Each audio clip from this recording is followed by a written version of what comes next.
మహబూబాబాద్ జిల్లా సిపిఐ కార్యదర్శి B Vijayasarathi CPI మహిళా సమైక్య ఆధ్వర్యంలో జిల్లా సిపిఐ కార్యాలయం ముందు సంక్రాంతి ముగ్గుల పోటీ నిర్వహించగా సుమారు 100 మంది మహిళలు ముగ్గులు వేసి తమ ప్రతిభను చాటగా నలుగురికి ప్రైజ్ మనీ, మిగిలిన వారందరికీ కన్సల్టేషన్ ప్రైజ్లు అందించారు. చిన్నారులు ఈ ముగ్గుల పోటీలో పాల్గొని వీక్షకులను అబ్బురపరిచారు.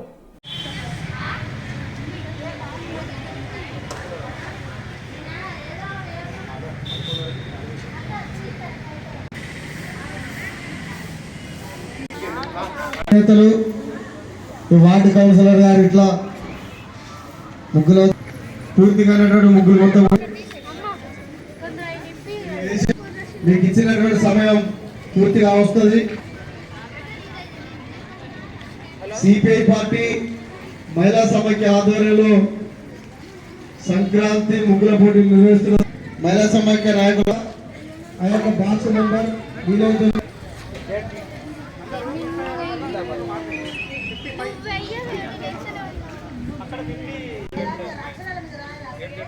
సిపిఐ మహిళని నిర్వహిస్తా ఉన్నాం.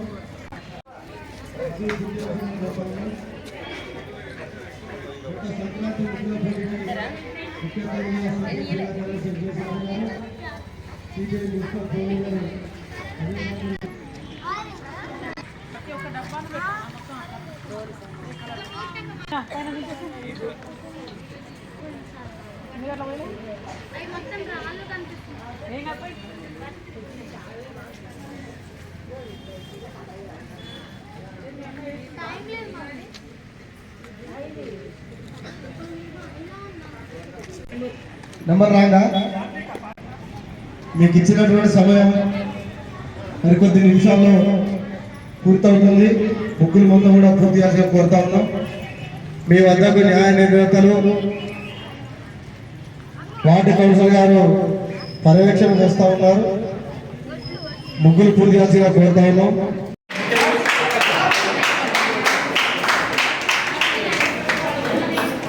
చూడండి, చేసేటువంటి రాజకీయాలను గమనించాల్సిన అవసరం. ఇవాళ దేశంలో మన భారతదేశం విభిన్నమైనటువంటి సమూహాలతో కూడిన తెగలతో కూడినటువంటి ఒక పార్టీ. మనం అందరినీ కలిసి పద్ధతుల్లో ఈ దేశంలో ఉన్నటువంటి ప్రభుత్వాలు ప్రయత్నం చేయాలి. కానీ వాళ్ళ అటువంటి ప్రయత్నాలు కాకుండా కొన్ని శక్తులు, వ్యక్తులు ఇవాళ విశ్వ సంస్కృతిని నింపి ప్రజల మధ్య విభేదాలు, నువ్వు ఎక్కువ నేను తక్కువ అనేటువంటి భావన, మైనార్టీలు అనేటువంటి భావన, మెజార్టీ అనేటువంటి వర్గం అనేటువంటి భావన బట్టి కలుషితమైనటువంటి సమాజాన్ని నిర్మించడానికి ప్రయత్నం జరుగుతూ ఉంది. ఇవాళ మన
స్వచ్ఛందంగా ఈసారి మన పద్మ ప్రవీణ్, మన ఏఎస్ఎఫ్ మాజీ నాయకుడు, ఇప్పుడు మన అధికార పార్టీలో అడుగులేస్తున్నాడు. అదేవిధంగా సింగరాట జ్ఞానేశ్వర్ వ్యాపారవేత్త, అదేవిధంగా ఇంకా ఇతరులకు సంబంధించినటువంటి వాళ్ళు కూడా స్పాన్సర్ ఇచ్చారు.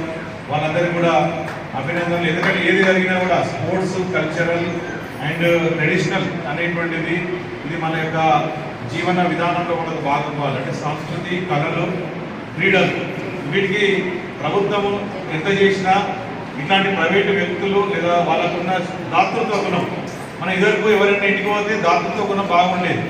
ఎవరికైనా కూడా ఏది ఉంటే అది ఇచ్చేది. మనం కలువ గంజం అనే సామెత ఉన్నాయి కదా, ఆ విలువలు, ఆ సంబంధాలు ఒకటి తగ్గుతున్నటువంటి పరిస్థితి. మనీ చుట్టూ తిరుగుతాను తప్ప కొన్ని మనిషిని చూసేటువంటి రోజులు పోతున్నాయి. అది కరెక్ట్ కాదు. మనం మనిషితోటి మనం ఉండాలి. తర్వాత కొంత అసూయ, కొంత జెలసీ అనేటువంటిది కూడా సమాజంలో అది ఎందుకు వస్తుందో తెలియదు. అది మాలాంటి వాళ్ళకి వచ్చినా మీకు వచ్చినా